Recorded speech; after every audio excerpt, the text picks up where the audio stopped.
কারাগারে দেবকী মা আমার অসহ্য স্তনের যন্ত্রণায় ছটফট করে, মানে অসহ্য জ্বালা যন্ত্রণা। আর ওই যন্ত্রণা সহ্য করতে না পেরে কি করেছিল জানো? কারাগারের এক কোণে বসে দেবকী মা নিজের স্তন মর্দন করে দুগ্ধগুলো মাটিতে ফেলছে। যখনই মাটিতে ফেলছে ছোট ছোট পিঁপড়ে এসে দুধগুলো খাচ্ছে। আর যখনই দুধগুলো খাচ্ছে না, দেবকী মা রেগে গিয়ে অভিমান বশত অভিশাপ দিয়েছিল, পিঁপড়ে তোরা আজকে আমার গোপালের, আমার সন্তানের সেবার বস্তু তোরা পিঁপড়ে পান করলি।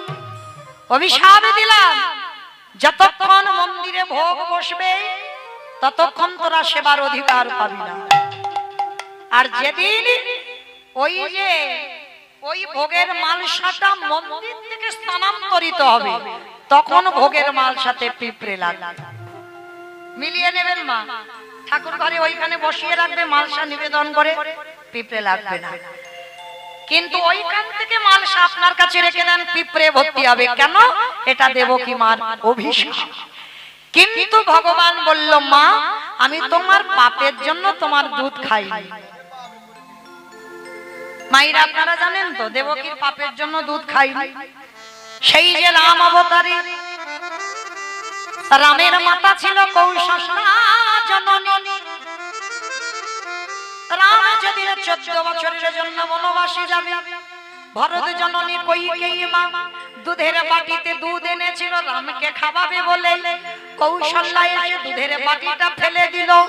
আর যখনই ফেলে দিল তখনই বাবা কইকেয়ী ফেলে দিতেই কৌশল্যা কেঁদে বলেছিল, রাম কথা দে বাবা, এর পরের জন্মে খবরদার আমার গর্ভে আসবি না। তবে আসবি তুই, তবে তোর বিমাতা কইকেয়ীর গর্ভে, তবে আসবি রাম, কথা দে। কোনদিন মাতৃদুগ্ধ তুই পান করবি না বলে এই প্রতিজ্ঞা করে রাখবা।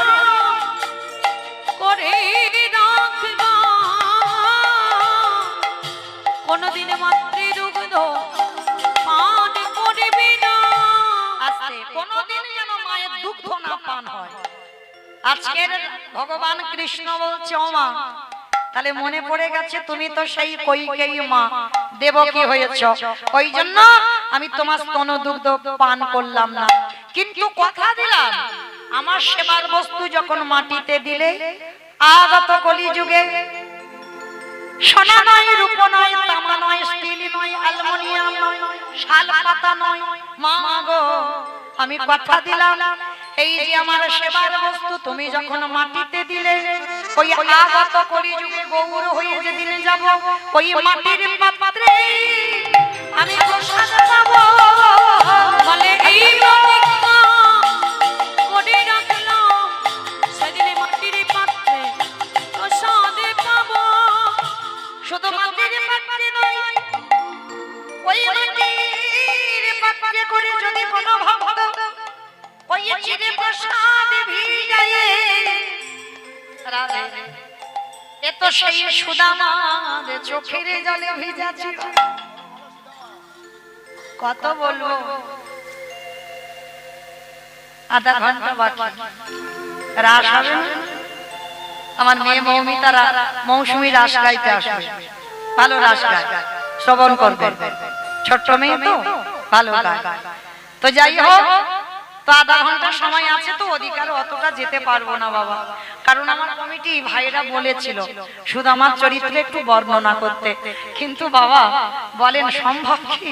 তাহলে তো এদিকে পুরাতে পারবো না, হ্যাঁ, মানে আগোছালো হয়ে যাবে, এটা সমাপ্ত হবে না, ওটা সমাপ্ত হবে না। তাই আবার যদি কোনোদিন সাক্ষাৎ হয় তো শুধু আমার চরিত্র আস্বাদন করা হবে। শুধু এইটুকু বললাম, সেই যেদিন সুদামা দ্বারকায় গিয়েছিল কৃষ্ণকে ওই খুদের নাড়ু আর চিড়ের পুটলিতে করে বেঁধে, আর যখন পুটলিটা খুটলো দেখলো যে নাড়ুর জন্য দুই বন্ধুর ঝগড়া, আজ বসুন্ধরা মা মাধুকরী করে সেই নাড়ু করে দিয়েছে খুদের নাড়ু। আর চিড়ে দিয়েছে। ও বাবা, সুদামা আমার চিবাতে দাঁতে ব্যথা লাগবে বলে তুই আবার চিড়ে ভিজিয়ে এনেছিস? ওরে কানাই রে,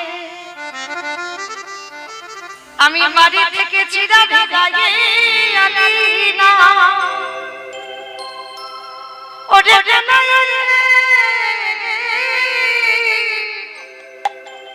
আসবারে কালে আমি মনে মনে ভাবলাম তোর বদনে সবাই কত রাজভোগ তুলে দেয়, মিষ্টি মিষ্টান্ন প্রখান্ন সেবা, কিন্তু কানাই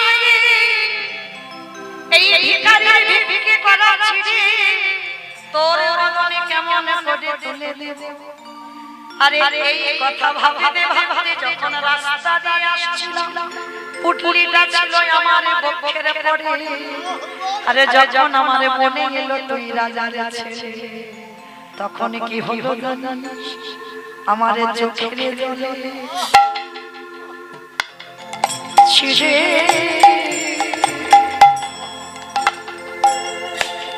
চিড়ে ভেবে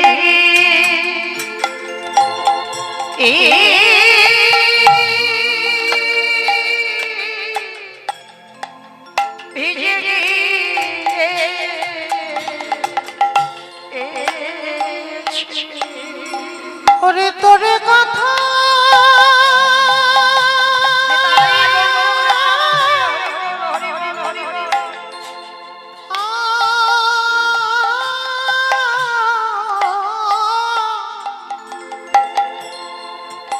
কানাই তোরে কথা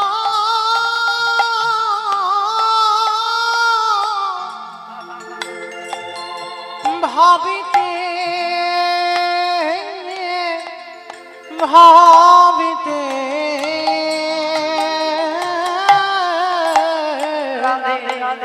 আমার চোখের জলে চিড়ে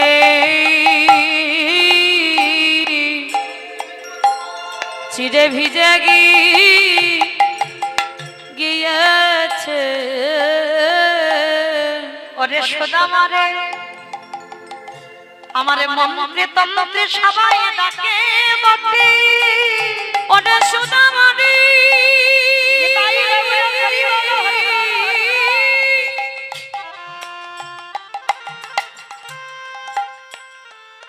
এ জগতে আমায় মন্ত্রে তন্ত্রে সবাই ডাকে বটে।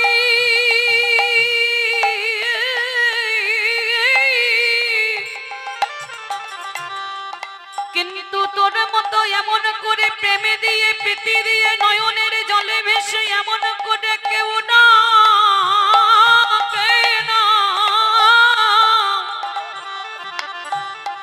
আমি যে নয়নের জলে বড় ভালো ওরে সুদামা, তুই তো জানিস না, তুই তো জানিস না এই জগতে মন্ত্র দিয়ে ডাকলে আমি অত ভালোবাসি না। রাজভোগ দিয়ে আমায় ভালো ভালো খেতে দিয়ে ডাকলে আমি পছন্দ করি না। যদি আগে জানো ভাবতো ওই নয়নের জলে দিয়ে কাদা প্রাণে কৃষ্ণ বলে হা কৃষ্ণ তোমারে হলো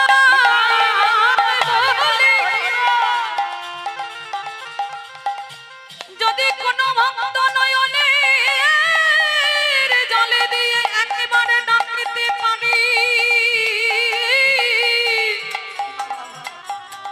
আমি যে এক জন্ম নয় দুই জন্ম নয়, আমি যে জন্মে জন্মে তার চরণের দাস হয়ে যাই। কেন জানিস সুদামা, আমি যে ভক্ত বাৎসল্য ভগবান, আমি যে ভক্তাধীন ভগবান, ওই নয়নের জলে বড় ভালোবাসি। তাই যদি কোনো ভক্ত তোর মতো করে কলিযুগে ডাকার মতো ডাকতে পারে, আমি তারে দরজা আমি বন্দী হইব।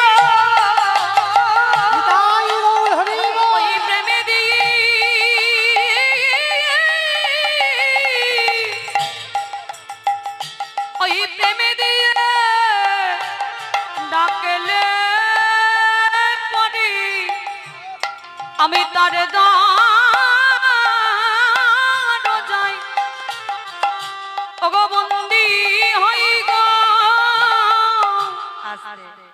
আজকে সেই কলিযুগের ভগবান মাটির মাল সাথে করে চিড়ে প্রসাদ দিতেই হবে, তারপরে আমার প্রভু সেবা করে সন্তুষ্ট পায়। তাহলে সেদিন মা দেবকী মা বুঝেছিল সন্তান জন্ম নিয়ে স্তনদুগ্ধ না পান করলে কত কষ্ট, আর আজকে রুহিদাসের মা সেই জ্বালা পেল। আজকে যেই না রুহিদাসের মা ছেলে কাঁদছে থামে না, গ্রামের লোকজনেরা এসে বলল দিদি রামানন্দ স্বামীর কাছে চল। আর যেই না রামানন্দ শুনেছে 12 দিনের ছেলেটা খিলখিল করে হেসে উঠেছে। হ্যাঁ গো, রামানন্দ শুনে কেন হাসলো? বলে চলো যাই। এইবার রামানন্দের কাছে নিয়ে গেছে, আর রামানন্দ তো মৃত্যু হয়নি বাবা, শিষ্যের মৃত্যুর পর হয়েছে রুহিদাস। রামানন্দ স্বামী এখনো জীবিত আছে। আর রামানন্দ স্বামী যেই না ছেলেটাকে কোলে নিল, আর কোলে নিতেই ছেলেটাকে নিয়ে পিঠে হাতটা বুলিয়েছে। আর পিঠে হাতটা বোলানোর সঙ্গে সঙ্গে চমকে, একে সত্যি করে বলে তুই কে? অমাইরা চমকে উঠলো কেন? সেই যে আগের জন্মে লাঠিটা মেরেছিল চিহ্নটা পড়ে আছে। শিষ্যকে নিয়ে বলছে ওরে আমি বুঝেছি তুই আমার সেই শিষ্য, আজ আমার জন্য 12 দিন কিছু খেলি না। আয় বাবা, এক মুখে অভিশাপ দিয়েছিলাম তুই মুচিকুলে যাবি, আর এক মুখে আশীর্বাদ দিলাম জগতে যত কৃষ্ণ প্রেম ভক্তি সব তোর মধ্যে উদয় হোক।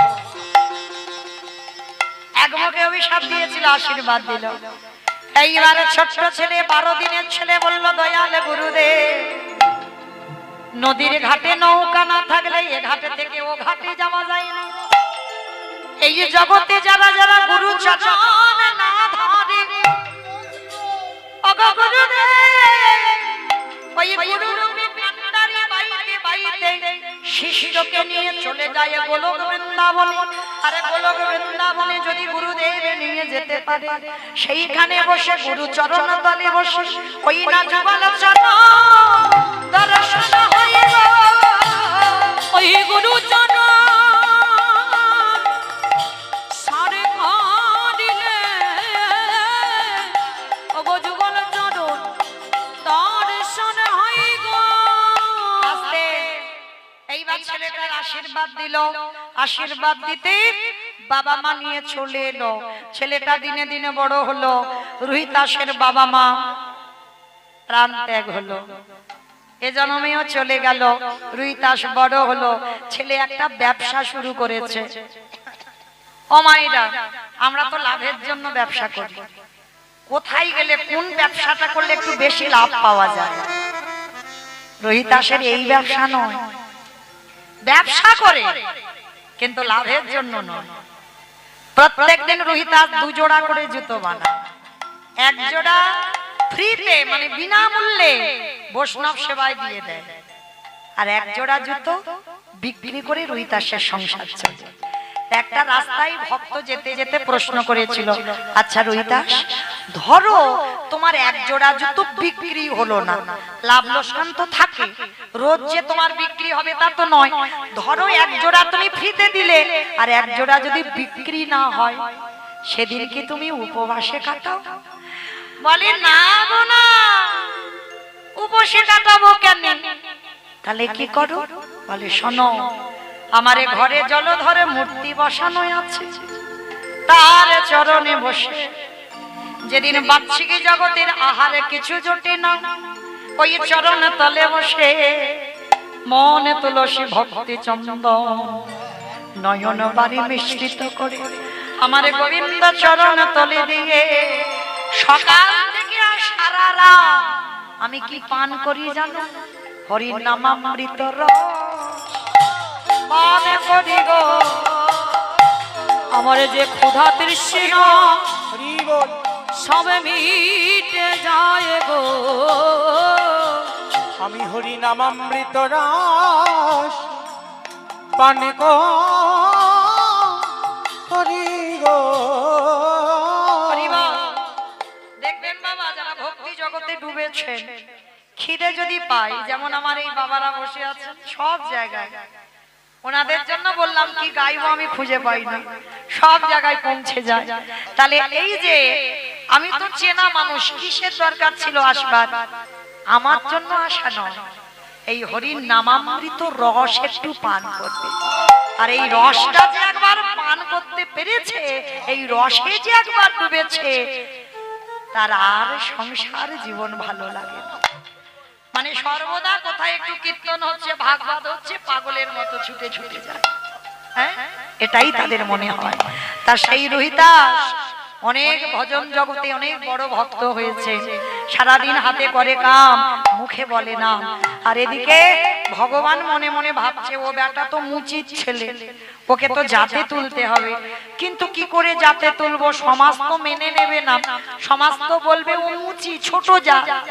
কিন্তু ওরা তো সবাই জানে না, মুচি হইয়া সুচি হয় যদি কৃষ্ণ ভজে, যদি কৃষ্ণ ভাজি, সুচি হইয়া মুচি হয় যদি কৃষ্ণ তজে। যদি কৃষ্ণ তেজি। এইবার ভগবান কি করেছে বাবা? চিন্তায় বসেছে। আর ঠিক সেই সময় যুধিষ্ঠির মহারাজ এসেছে। কৃষ্ণ কৃষ্ণ, কটা কথা ছিল। কি কথা? বলে দেখো কুরুক্ষেত্রের মাঠে পিতামহ ভীষ্মকে সরসজ্জায় দিলাম, অস্ত্রগুরু দ্রোণাচার্যকে বধ করলাম, আমার ভাইদের মারলাম, ভগ্নিপতিকে মারলাম, আত্মীয় পরিজনকে মারলাম, এতে তো পাপ হয়েছে। তা ভগবান বলে হ্যাঁ তা একটু হয়নি, তা তো হয়েছে। কৃষ্ণ, সব পাপ থেকে মুক্তি পাবো কি করে? ভগবান মনে মনে চিন্তা করছে এই তো সুযোগ, এই সুযোগে আমি বেটা মুচির ছেলেটাকে একটু জাতে তুলবো। কিন্তু কি করে জাতে তুলবো? বলে শোনো, একটা কাজ করতে হবে, তোমাদের যজ্ঞ করতে হবে। যজ্ঞ? আমি তো রাজস্বাই যজ্ঞ করেছিলাম। বলে শোনো, করেছো, কিন্তু প্রকৃত বৈষ্ণব সেবা হয়। আর যেদিন তোমরা প্রকৃত বৈষ্ণব সেবা দেবে, ওই সেবার গ্রাসে গ্রাসে স্বর্গে জয় ঘন্টা বাজবে, আর ঘন্টা বাজলেই মনে করবে পাপ থেকে মুক্ত। তাহলে কি হবে? চিন্তায় পড়ে গেল। আর চিন্তায় পড়ে গিয়ে বাবা ভগবান বলছে শোনো, যে কেউ গেলে হবে না, আমার বিচারে একজন বৈষ্ণব আছে। কে? কাশী ধামে যার নিবাস, যার নাম হলো আমার ভক্ত রোহিতাস। যেই না বলেছে পঞ্চ পাণ্ডব লাভ দিয়ে চলে। বলে কৃষ্ণ তুমি বলো কি? একটা মুচি, অসম্ভব, ওই মুচিকে আমি নিমন্ত্রণ করতে পারবো না। বলে করবে কি করবে না সেটা তোমাদের ব্যক্তিগত ব্যাপার, তবে হ্যাঁ নিমন্ত্রণে যদি যেতে হয় তৃতীয় পাণ্ডব অর্জুনকে যেতে হবে। কেন বাবা? ওই বেটার বড্ড অহংকার, কারণ ওর রথে সারথি তো কৃষ্ণ, কিন্তু ও তো জানে না যত রথ বসে আছে এই প্রতিটা রথের সারথি হলো আমার পরমাত্মা রূপী কৃষ্ণ। আমার কোন রথ? রক্ত মাংসে দেহ ভরা ঘর, এই যে রথ, এই রথের বাম দিকে হাত দিয়ে দেখেন ধপ ধপ, কি গো ওটা তো কৃষ্ণ। তাহলে এই রথের সারথি কৃষ্ণ, ওইটা আছে বলে এই রথের এত দাম। আর ওইটা যেদিন চলে যাবে বলো হরি হরি বল, বলো হরি হরি বল। তাহলে রথে সারথিটা চালাচ্ছে তো। তা আজকের ভগবান যেই না বলেছে অর্জুন যাবে, অর্জুন বলছে কৃষ্ণ ও বেটা যাতে ধারে কাছে আসতে না পারে তার কায়দা একটা করে আসে। বেদনা হারে জয় শ্রী মোরারে, নম নম প্রভু নম নম। বেদনা হরি জয় শ্রী মুরারে, নাম নাম প্রভু নাম নাম। সন্ধ্যা সকালে ডাকি যে তোমারে, সন্ধ্যা সকালে ডাকে তোমারে, গৌরীরি মাঝারে বেদনা হরে জয় শ্রী মুরারে, নাম নাম প্রভু নাম নাম। ইস,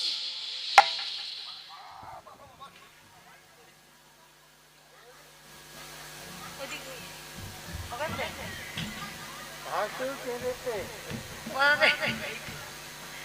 কোথা থেকে এলে বলো তো এত গন্ধ হঠাৎ করে? কোন দিক থেকে? এদিক থেকে? এ বলে এদিক থেকে, এ বলে ওদিক। কোন দিক থেকে বাবা? এদিক থেকে? কোন দিক থেকে গন্ধ আসছে? হমা তোমরা একটু পাচ্ছ একটা গন্ধ? কেউ পাচ্ছ না? হরি বল। অমাইরা এখানে কেন গন্ধ হবে? এখানে তো সুবাস। এই যে ভক্ত সেবা দিচ্ছে,